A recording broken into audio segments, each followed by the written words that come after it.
Chinese bamboo seeds take 5 years to sprout. It needs nurturing and watering consistently and persistently. Then the magic growth is seen 39 inches in 24 hours. Book reading session with Dr. Kiran Bedi is like nurturing the germinating minds of the youth by building them from within with skills, inspiration, and confidence so that they become the strongest yet flexible backbone of the nation.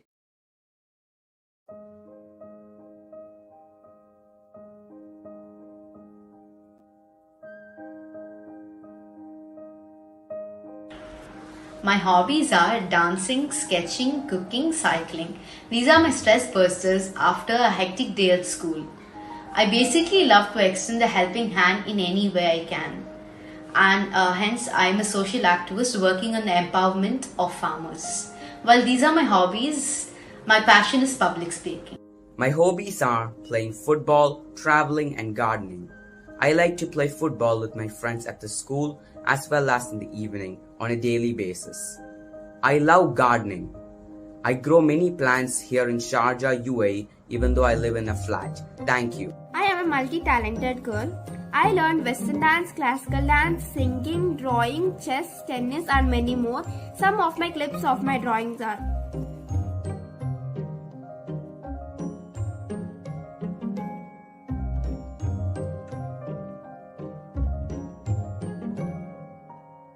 Hi, my hobby is drawing. I started to draw in the lockdown. Initially it was not that good, but then I practiced a lot and now my drawings are a lot better. So I understood that practice makes a man perfect. Here are my drawings. Hello everyone, my name is Anjali Pari and today I'll be talking about my hobbies. My hobbies are running and playing basketball, and dancing, singing, sketching are my talents. Here you can have a look. Thank you.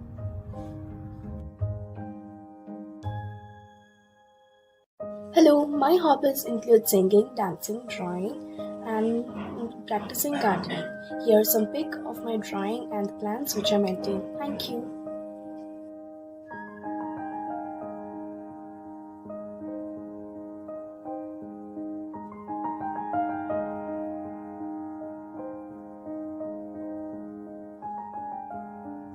Hello everyone, my name is Anjali Padi and today in this video I'll be talking about my favorite story book. So my favorite story book is Akbar Birbul's story because it tells us about the wit, wisdom and optimism. And one thing I have learned from this story, you don't have to believe everything what you hear, and that really helped me. Thank you. My favorite book is The Wings of Fire, an autobiography of APJ Abdul Kalam, who is considered as the missile man of India. It talks about how a middle-class man turned out to be the president of India. The main reason I love this book is because it talks about aeronautical engineering, which is preferred by me. Thank you. There are basically many books that I like, but in specific, I like Sudhamurthy ma'am's grandma stories because of the morals and fantasy in it. This has also helped me start my own comic series, Little Shazu's Farm Tales, where I articulate and illustrate my farming journey with fantasy in it. I love to read Sudhamurthy ma'am books and novels. One of such novels that I really love to read is The Magic of the Lost Temple, which describes about how people change during the time of their life and how we are totally forgetting about some important people and some important places in our life which are really important in our lives. Thank you. So my one of the favorite book is Energize Your Mind, written by Swami Gaur Gopal Das. This book will help you take charge of your mind, your feelings, your emotions, your challenges, your very life, and help to lead a life which is joyful and meaningful. Thank you. Hi, my favorite book is Who Moved My Cheese by Spencer Johnson. There are four characters: Sniff, Curry, Hem, and Haw. I like this book because these characters teach us to adapt to changes in our life, and it was a fantastic experience for me to read this book.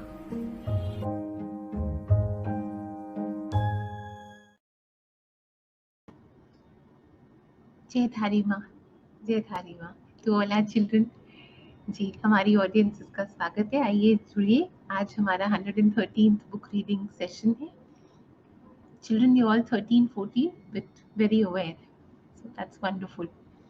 Ji, mommy, they'll introduce themselves and then they've prepared a little, they've collected their thoughts and feelings about the attires of their states. Ji.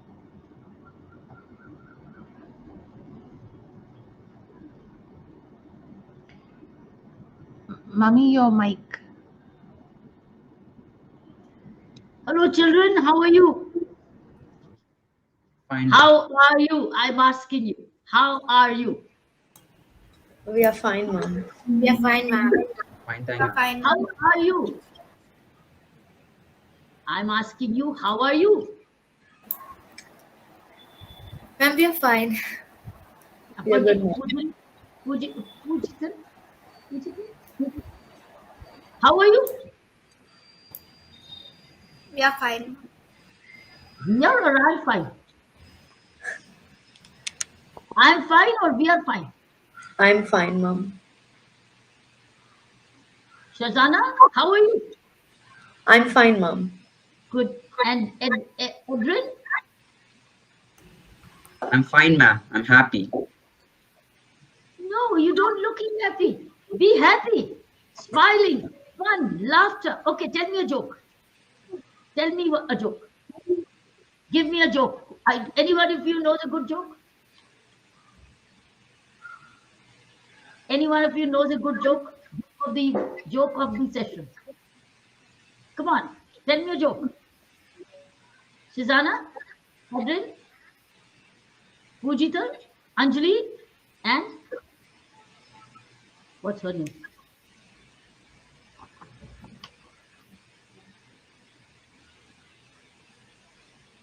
Shri you got such long names. Shri Kartika. Hey, tell me a joke.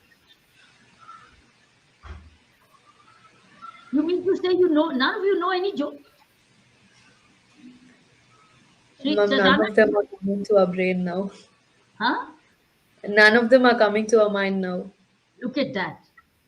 I'm going to make a mandatory thing in the BRS is tell me a joke.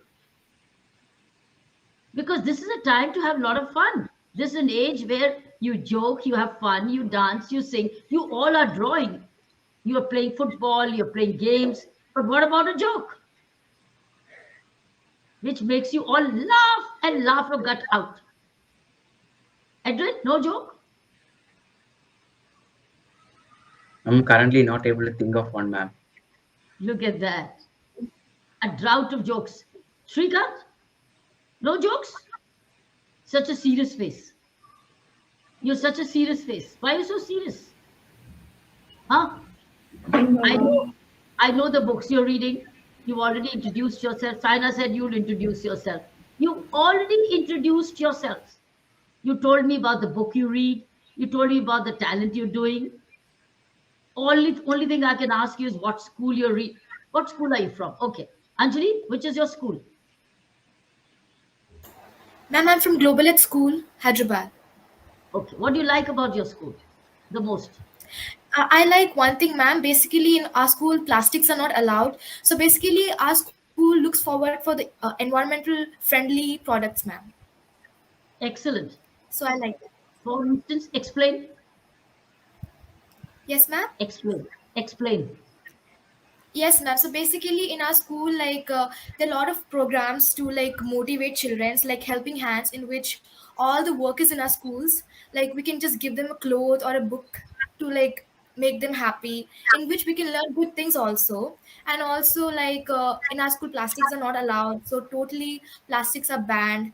We are we are allowed to use only clothes, bags, or like eco-friendly stuffs only, ma'am.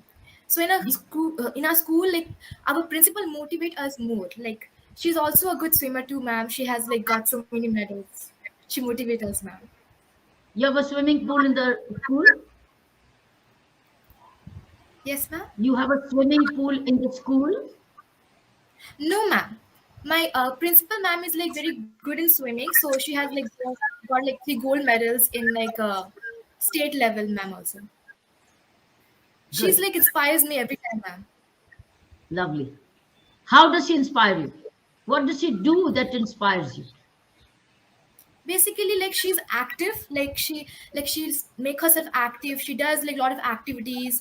She has like taken like parts in many activities of swimming contest, and she has got so many awards also, like with the best principal of the year too. And also, like in every time she says one thing, ma'am, like be positive, and your life will be happier. That's what she says. Okay. All right. Puji, what is your school? Name your school, which you all none of you mentioned. So I want to know your school. Ma'am, I'm from Edify School, Tirupati, ma'am. Very nice. Then I'll ask you about the dresses you planned. I'll ask you about. I'm asking you these unexpected questions you're not prepared for. Is it good to ask no? Unexpected questions? So Puji, you are from Tirupati, and what is it that you liked your school about? Ma'am, in my school, they focus more on talents than studies. Of course, studies will be there, but also they focus on talents. My principal had a very inspiring story. He just tells to us why so tends to be chill. That's what I really like about him. Yes, ma'am.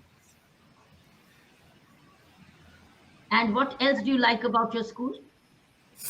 Um, Ma'am, actually, we concentrate more on talents. Like, for So, instance, explain what makes you ma'am, say so. What makes you say so? even though we have final exams, in many schools there are like they have final exams and leave to home. I But know in these are. few times we do have activities, 1 hour, What are those where we activities? really concentrate and even through there are classes going on, they have special classes like pt, art and craft, and many more. Even we have clubs, ma'am, 4 clubs. In that we is even to have media club. So we in that media club, so I there in that media club. So we go to all other 3 clubs and interview there, ma'am. Yeah, so they focus more on activities than studies over there.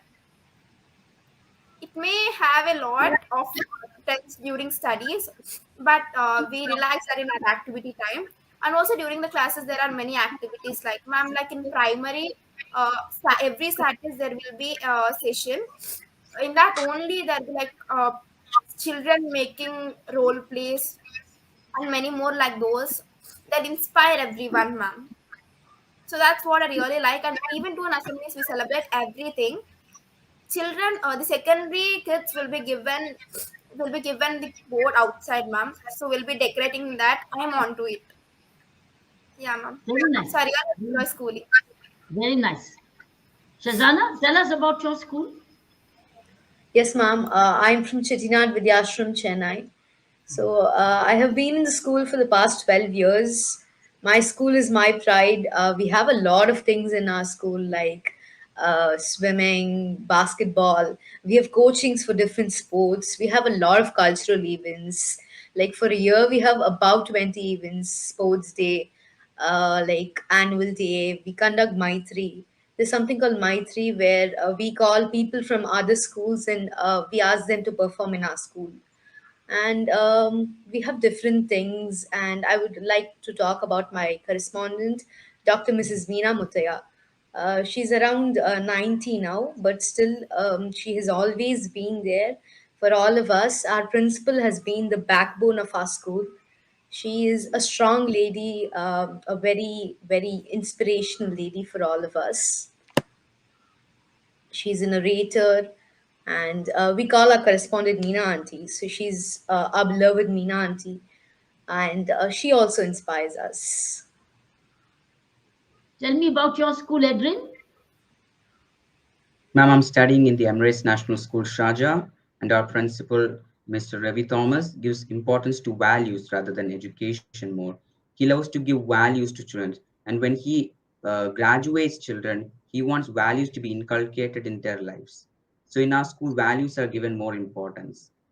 And also, in our school, there are many sports activities such as the interclass football tournaments, basketball tournaments. Then we have art festivals.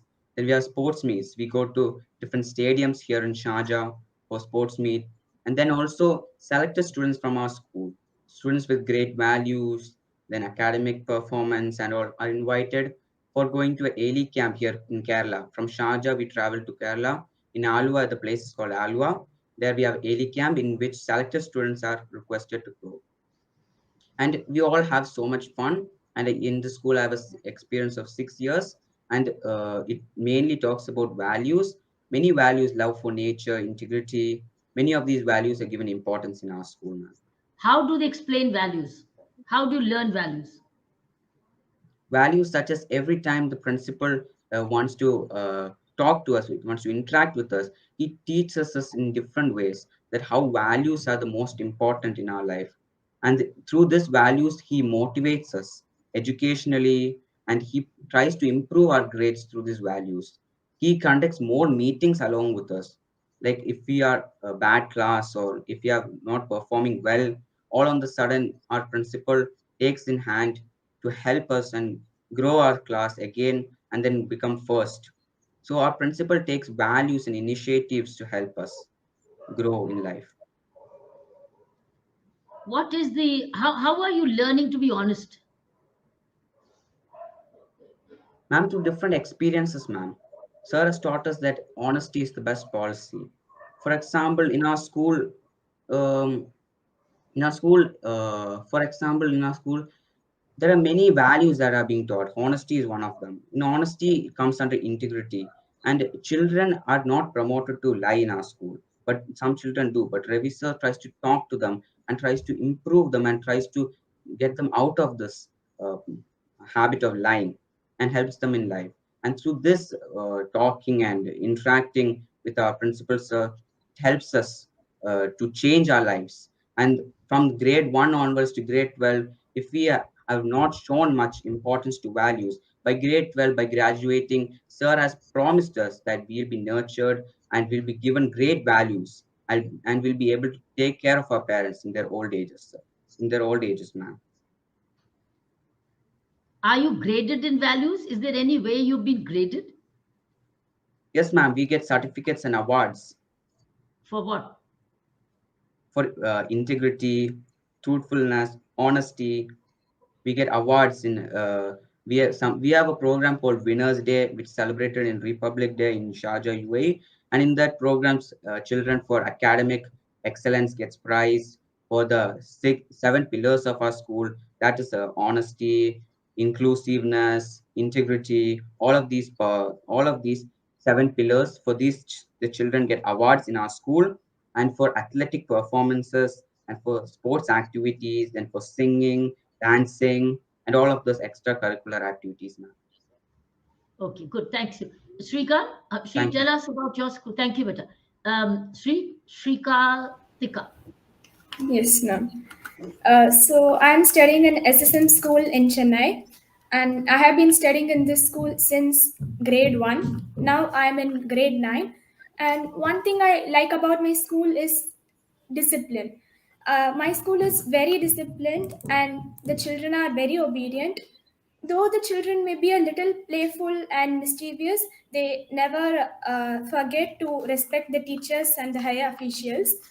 And another thing I like about my school is we have a variety of activities except studying, like yoga, fine arts, library, swimming, sports, everything. And from grade 6 to grade 12, we have educational tours, and below that, we have field trips. So, except studying, we have a lot of things. That's what I like about my school. Is it a co-ed? Is it a girls' school or a co-ed? Co ed school, ma'am. And Anjali, have you answered? Anjali? Yes, ma'am. I have answered. Okay, good.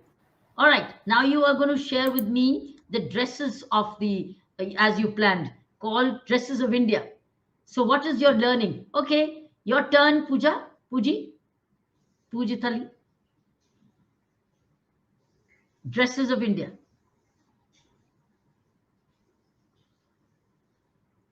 Who's going to speak first?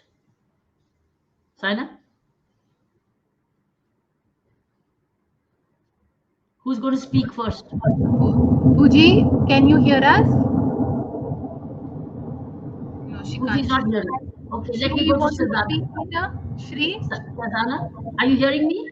Are the children hearing me? Shazana, are you Yes, hearing ma'am. me? Yes, Okay, go ma'am. ahead. Okay, go ahead. Puji is not cannot hear me, so I'll talk to her later. So tell us about what you prepared yourself for Dresses of India. Okay, ma'am. Hello, I'm very happy to have the opportunity to speak to you about Kandangi saris from Karaikudi.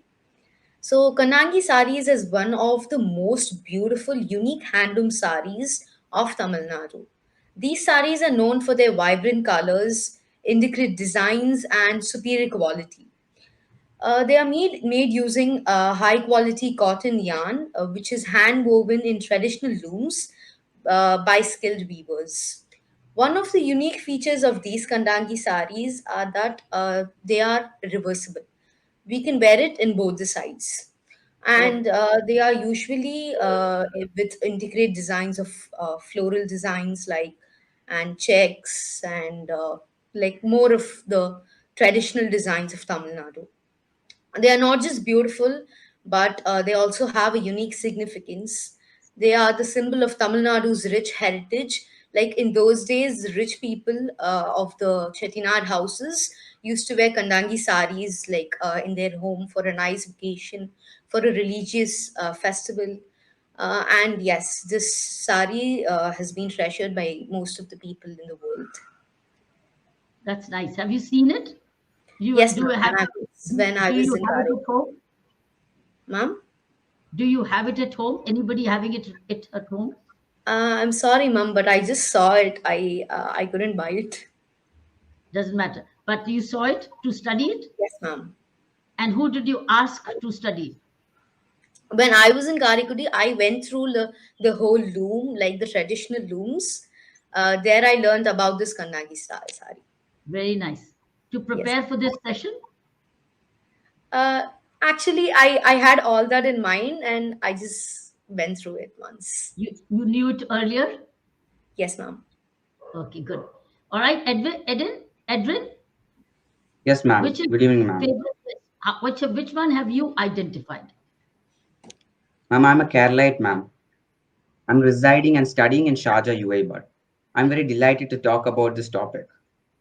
Ma'am, the traditional dress of Kerala symbolizes a simple way of life. It is typically worn in functions, festivals, traditional functions and festivals. And the traditional dress of Kerala is the mundu, which is worn by both men and women of Kerala. And it is white color, symbolizes purity and elegance. And towards the upper body, the men wear a dress called male mundu, and the women wear a dress called neriyadu. And both of them are often replaced by a white shirt or jubba by men, and also by women a blouse. According to the region, the dress depends from the upper body. And this mundu is tightly tied around the waist. And also nowadays, men and women of Kerala tend to dress in shirt, trousers. Then they also women wear dresses like churidas, saris, according to their convenience. These days, most people dress according to their convenience. But during traditional ceremonies and functions, they dress up in traditional way as these type of saris. And Mundu Neriyadum is a type of sari in olden Kerala. It's an olden sari itself, but in Kerala, olden women used to wear it. Old in the past, women used to wear this type of saris, and these saris are even being used these days as a sign of respect and loyalty towards the state of Kerala. So a lot of them wear in Sharjah as well. Yes, ma'am. Some of them. My mother has the same sari, ma'am. And the men? Most, yes, No. ma'am. What do the men wear around Sharjah? Do they wear more pants or wear they mundus? In Sharjah, they wear mundu. No, in Sharjah, they wear trousers. But in Kerala, since I'm a Keralite, but I'm living and residing in Sharjah, but I'm a Keralite. So in Kerala, most of them wear mundu, which is very common in Kerala. It is similar to dhoti, which men wear in India. Yes, that's right. Okay, thank And you. Thank also you. it Yeah. has a border which is known as kara. Yes. It's a mainly golden color. We can identify it in every mund. When we go to Kerala, it has a border known as kara. It is mainly golden color, and embroidery is done over there. No, right. Right. I understand it And now. I get that. I get. I saw so many. Then now you make it more understandable. yeah, ma'am, so many Yeah. designs are there. Right. Shrika? Yes, ma'am. Uh, so I'm going to talk about the traditional dresses of Tamil Nadu, which is the state I was born in and I'm living in. The traditional dresses of Tamil Nadu is sari for women and dhoti for men. Sari is the longest dress in the world with no stitches. It's just a long piece of cloth which beautifully drapes around a woman's body. Sari finds immense significance in the traditional clothing for women in Tamil Nadu. Kanchipuram silk saris is well known for its exquisite style and it is woven out of pure mulberry silk thread. Kanchipuram silk saris find a place in every woman's wardrobe. Men generally wear dhotis. Dhotis are worn differently in different parts of the country. The dhotis are available in different colors, but pure white dhotis are the traditional costumes for men in Tamil Nadu. Young men wear dhotis in a variety of colors.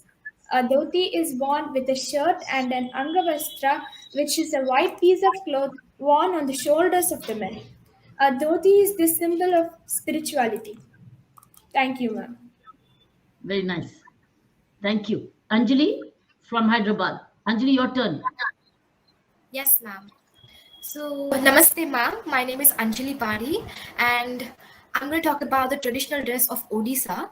So, before starting of my topic, so in generally, as you all know, like women's wear saris, men's wear dhoti, kurta, and pajama, and girls of India wears salwar kameez, and at the top they wear dupatta. So, coming to the Odisha, a famous sari, Sambalpuri sari, is very famous in Odisha. So, it has a traditional motif of shank, which is also known as shell. Fool means flower, and chakra means wheel, which describes a true native Odia culture with the color red, black, and white, which represents the god Jagannath's face.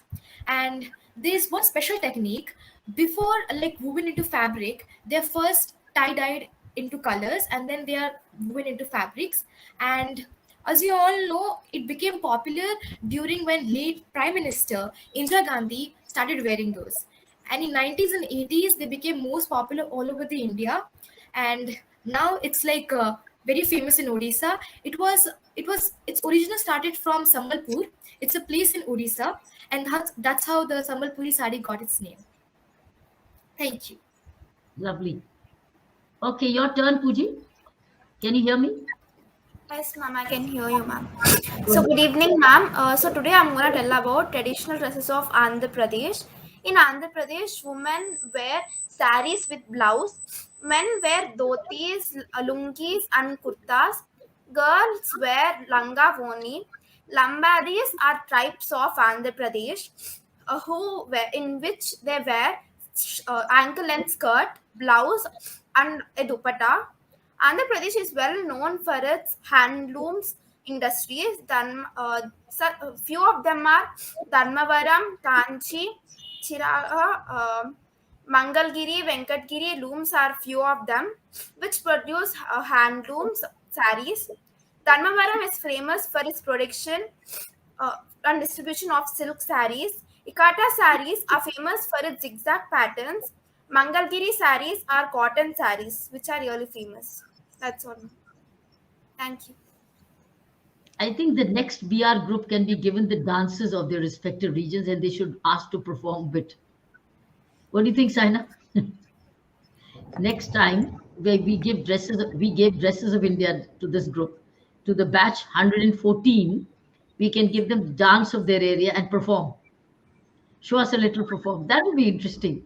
They will do a little performance. So give us one step. So they can stand up, or they can send it to the step before in the video that we asked them. What do you think, Sana? We can do it for the video. Yeah, with a video. We can ask them, send us a prior video of the dance of their area and perform. So we can have their performance in that video. No? And then we can talk about the dance, but performance can be in the video. So we can also ask them to tell us one joke. One joke. We are asking them to read a lot, but I think we should also make them laugh a bit. Tell us a joke. What do you say? So we can have about 5 or 6 jokes per session, and we can all have a laughter. So it should come as a joke, and all children can laugh. What do you say, Saina? I think we're becoming a little too serious for our age.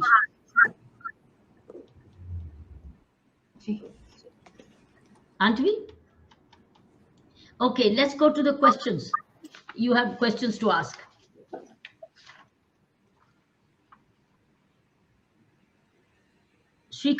Shrikatika, your question? Yes, ma'am. Yeah, go ahead.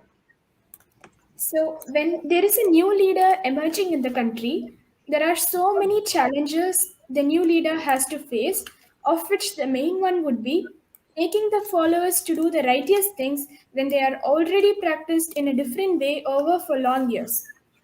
Kindly suggest some ways to achieve this objective of doing the righteous things and also making our followers do the righteous things amidst all odds.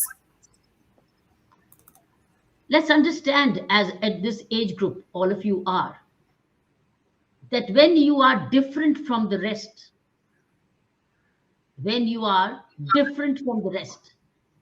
you stand out, don't you? When you do it differently, what happens? You stand out.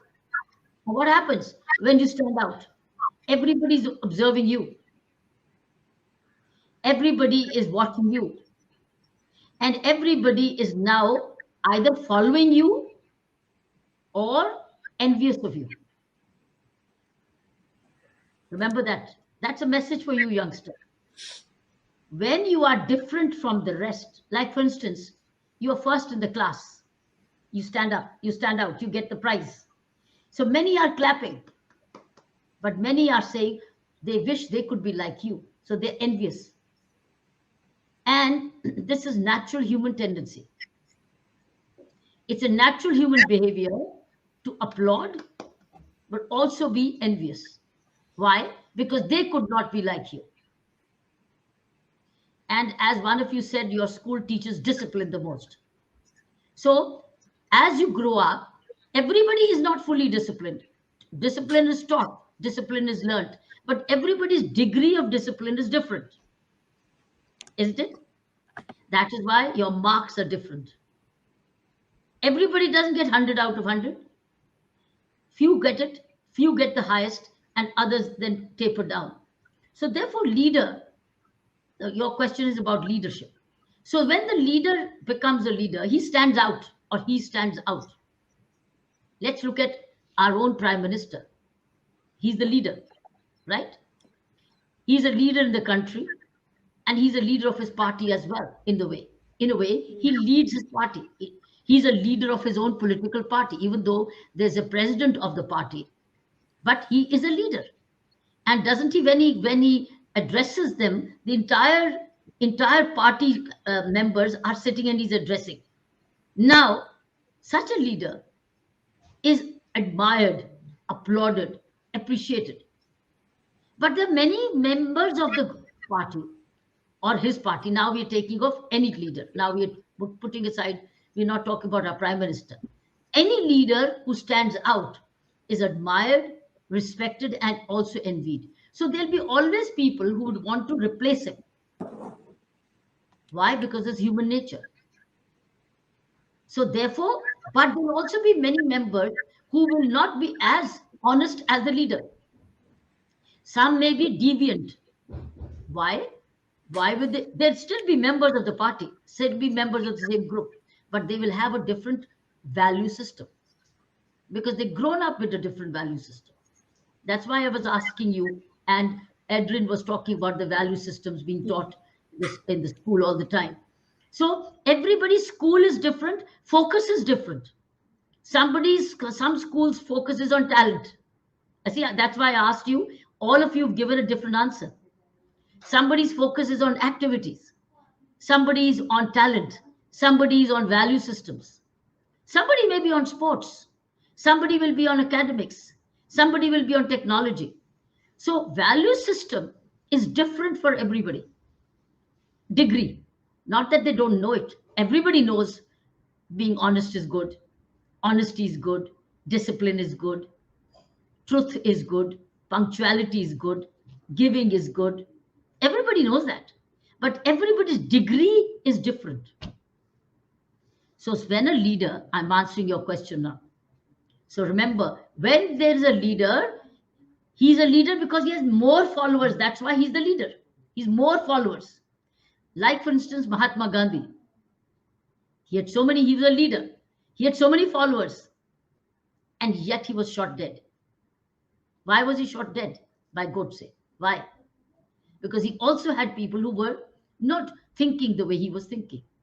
And they found the time to kill him, to shoot him. Even though he was loved and admired, yet one man shot him dead.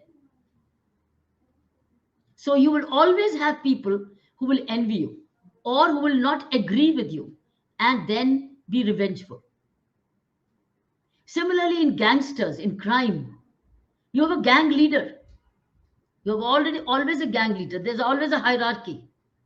And they'll be down below. One will be very protective about the gang leader, and the others will envy him and look for a chance to shoot him.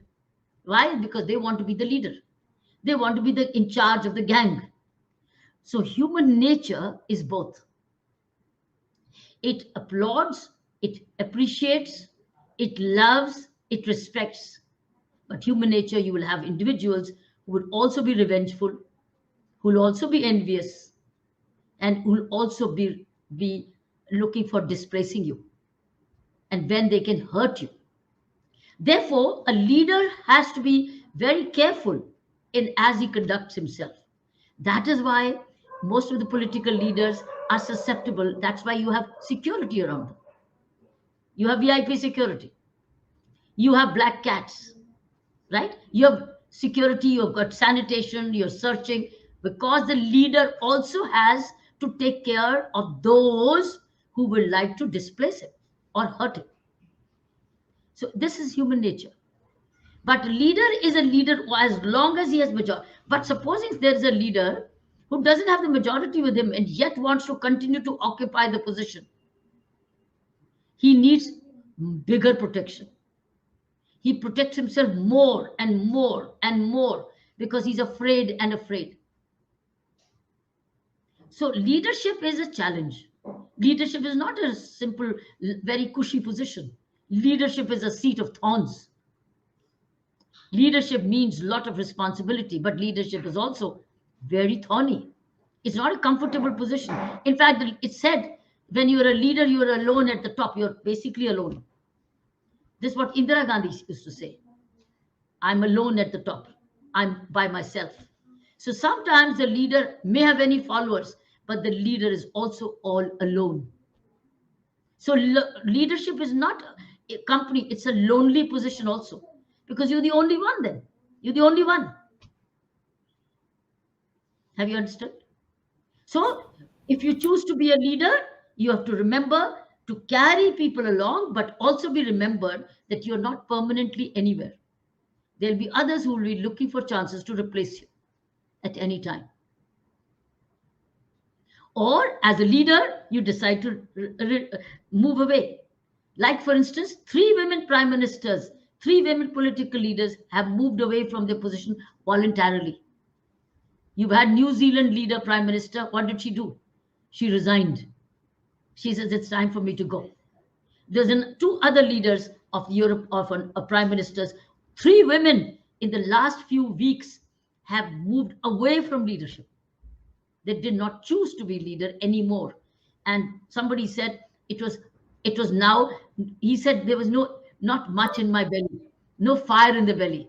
When the New Zealand Prime Minister decided to move away from the Prime Ministership, she says, I don't have the fire in the belly. So she chose not to be a leader. So leader has its own price and a pressure. Okay? So when you choose to be a leader, you like being a leader, remember, you have to have the energy. You have the energy, capability, capacity, and merit. But yet, as long as you have it, you stay. Otherwise, others will replace you. And there'll be people who will also have deviant behaviors. You cannot guarantee everybody's behavior. Yet they'll be your followers. They may still be your followers. You may be honest, but you may have some dishonest also as your followers. So this is your first question. Anjali, your question? Yes, ma'am. So my question is like, what message do you want to convey to the girls for the current generation about their career planning? I'm so glad that girls and career planning are now going together. Because earlier, girls and career planning was never the issue. Earlier was girls and hoping to be in a career or not to be a career. Now, your generation is talking about career. The career you should choose, I would, every girl, no, everybody, girl or a boy. First of all, girls and careers now need to go together. Why? Because you're all getting very highly qualified and educated to very good quality. You're having an exposure to good education. And you're also looking for self-dependence, self-reliance. You're also in a position to empowerment so that you can empower others. You are leaders. You are emerging as leaders in your own capacity. The career you need to choose is what you like, not what attracts you is very important. For instance, uniform attracted me. Hard work attracted me. Service through authority attracted me. For some, teaching attracts. For some, enterprise attracts. For some, wealth, doing business attracts. For some, security services, armed forces attract. Right? For some, innovation and technology attracts. For some, art and culture attracts. What attracts you? What are you comfortable in? Be that. Be that. Don't look at where is money in it. Look at what's close to your heart. Because there is a scope in everything today. Today, the world has become so versatile that there's a value for everything. Whether through head, through heart, or the hands. Everything has a value, whatever you do. Or creativity. So head, heart, and hands, all about creativity. But whatever you like. So adopt, I would say girls, is to adopt. The same thing the boys. Go for a career which you're comfortable in, which is like a hobby to you, which you enjoy doing. Shazana, your question, please. Yes, ma'am. So you have written many books yourself. How did you develop interest in writing, and what do you hope to achieve with your writing skills? There's no doubt I've written several books. I think what got me into writing more was I did my doctorate, PhD. So when you do your PhD, you learn to research. But I was also really research oriented as a student. Then we never had the Google. We had libraries. We never had the Google. We never had the Wikipedias, researchers. So we had to go to the library to understand, read biographies of people or read books. So then they were all hard books. We never had technology. Computer came much later, and the Wikipedias and the Googles and now chat GPTs have come. So you have more and more of technology. So I was already research oriented because when I was studying my research for my master's subjects or even my BA graduate honors, you have to read lots of books for one subject. Supposing I want to read Milton, or I want to read Shakespeare, or I want to understand Rabindranath Tagore, I would read more books and go back to the library to see what all is written on Tagore. So I was research oriented because when you do honors and you do higher learning, you will do research. So you become research oriented. So once you're research oriented and then further do PhD, when you do research methodology, is trained in research methodology. Obviously, you have to write your thesis, and thesis is almost a book. Thesis is a book. It's not few pages. But while what kept me writing was my love for reading and writing as an expression. It is like poetry. It is like writing. It gets stuck here. You want to write. You want to speak.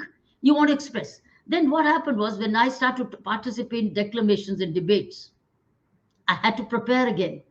I would write my points. So from point writing, it became chapter writing.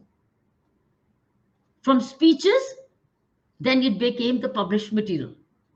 So PhD to then speaking engagements to documenting what's in writing, what interested me, what was of value to me. And that's how books started to emerge and start to get written. And then the computerization made it easy. You could do it on Word, and then Microsoft Word programs came, which were very healthy. And then further programs made writing so easy.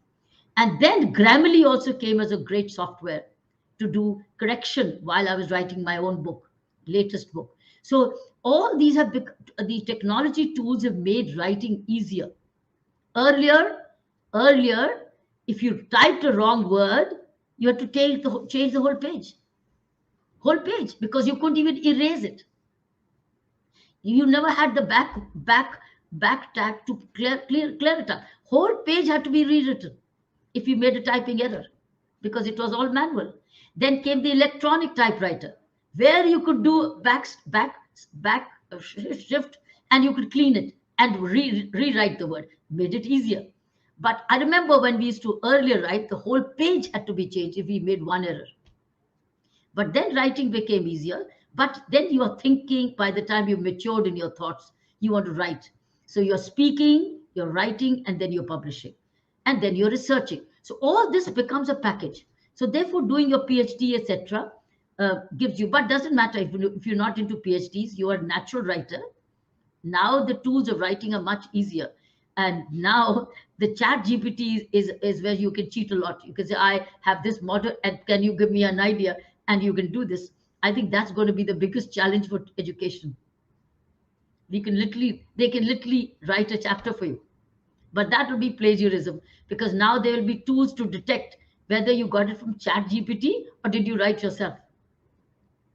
All these are very interesting developments of these years of writing.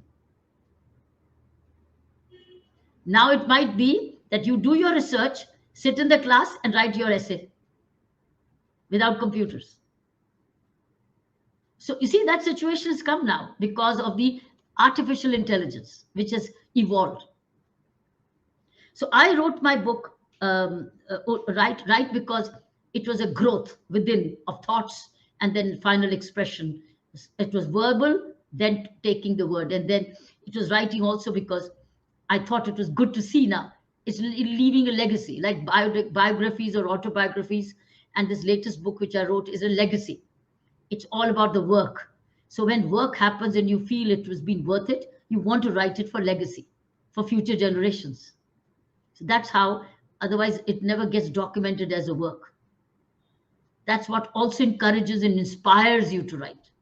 Sometimes it's creative writing, sometimes it's documented writing. It's for history reasons. Sometimes it's self-expression. So many things. These are my reasons. Shazana. Now, thank you. That was truly inspiring. Thank you. Pujita, your turn. Your question, Pujita? Yes, ma'am. So, which is the most memorable day in your life? There's no one. There's no one day. There's no one day.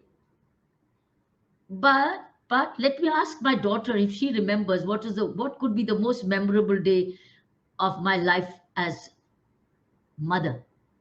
Saina, what do you think could be the most memorable day of my life? You as a daughter watched that mummy do this. What do you think? I think for you, the parade, leading the Republic Day parade. Wow. See that? I think that was the most memorable day. You're right.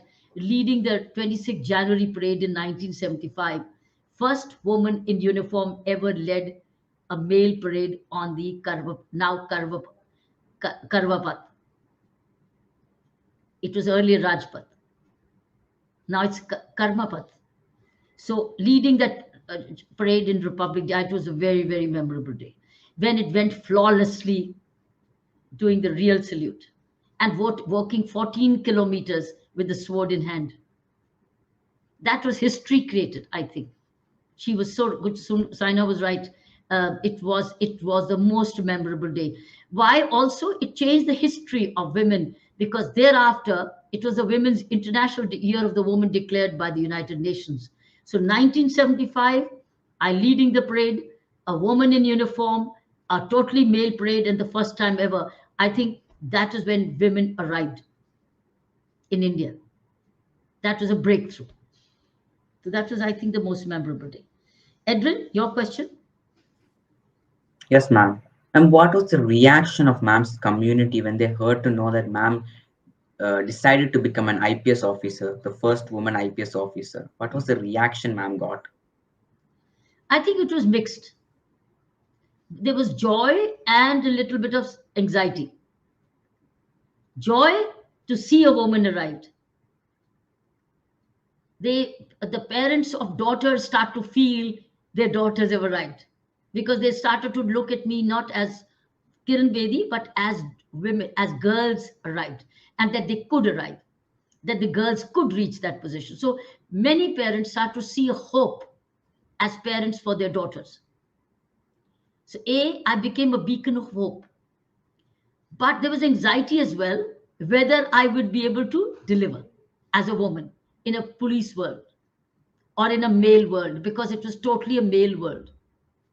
It was 100% male in policing, just as Indian Army was, and now you have many women in the Indian Army, Navy, Air Force. Earlier, it was quite a question: will she deliver? So there was a question mark. That question mark was also there. So while it was open arms and joy and celebration, there was also a question mark in somebody's mind: will she be able to take on criminals? Will she be able to take on law and order issues, which had violence implications?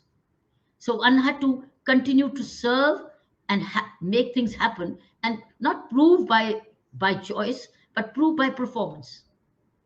It happened by performance, so it got settled. So earlier was both mixture of joy and anxiety. Thank you, ma'am. Okay, thank you. Mayur Raki, now it's a routine. Now you have more women. 23% of the IPS batch is all women today. 23%. And the best cadet is also women. So that means she's performed all round the best cadet. So they are outperforming in the whole batch. They're doing so well.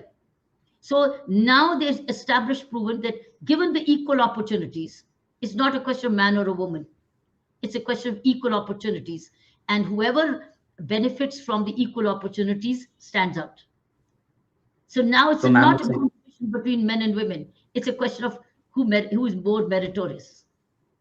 so ma'am was an inspiration for the young girls of India. Yes, that proved to be an inspiration for the society, particularly. It became an inspiration, but it also was a question mark.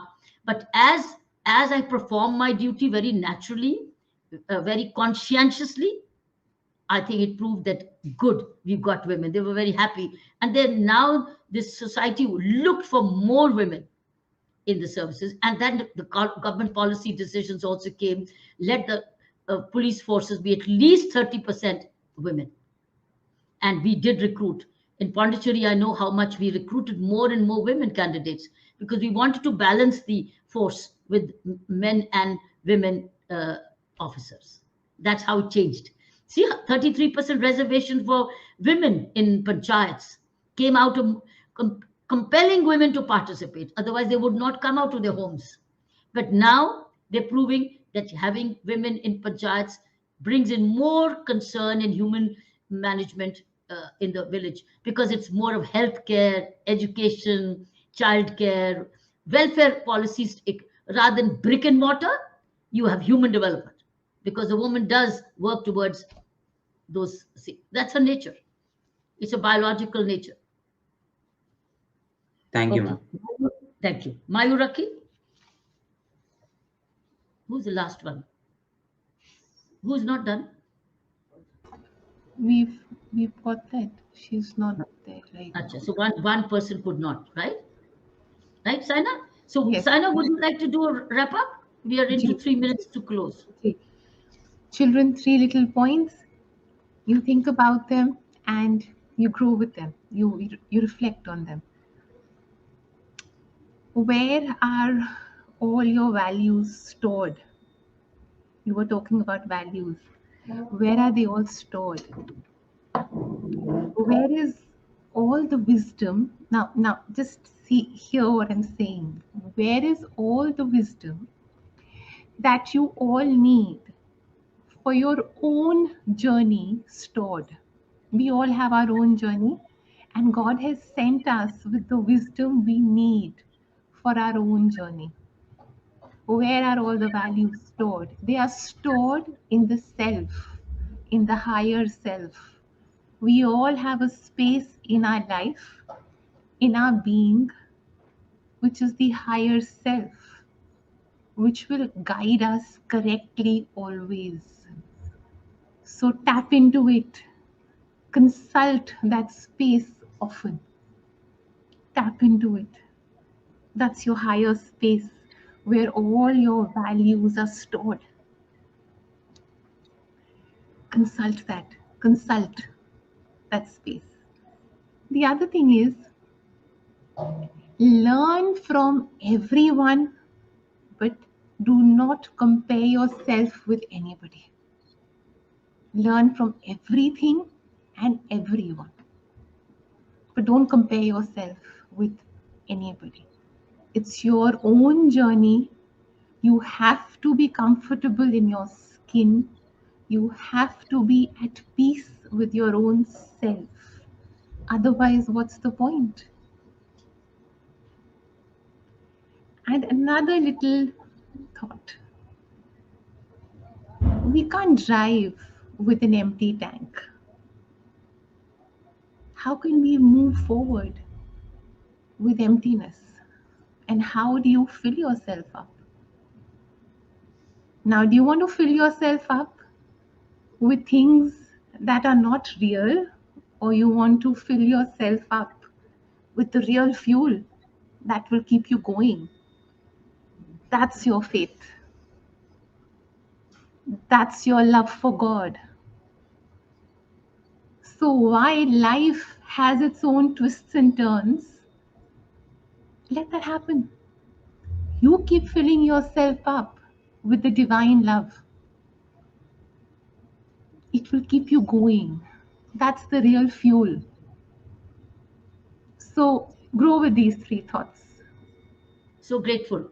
Saina, these are lovely 3 wrap ups. So, children, we'll stay connected as Shakira has briefed you. Shivani will continue to send you the morning nutrition and we'll stay connected. And you will continue to be connected for events as we celebrate the book reading children's groups. You will be part of now little less than 1,000 students almost becoming. So 1,000 of you now, because we started it 2 years ago. The book reading sessions started 2 years ago. Every Friday, we've held sessions like these. And now we are literally a community of little less than 1,000. So when we celebrate the 3rd year on June the 9th, we will be celebrating in a big way, in our own interesting way. And you'll all be invited and you'll all join in.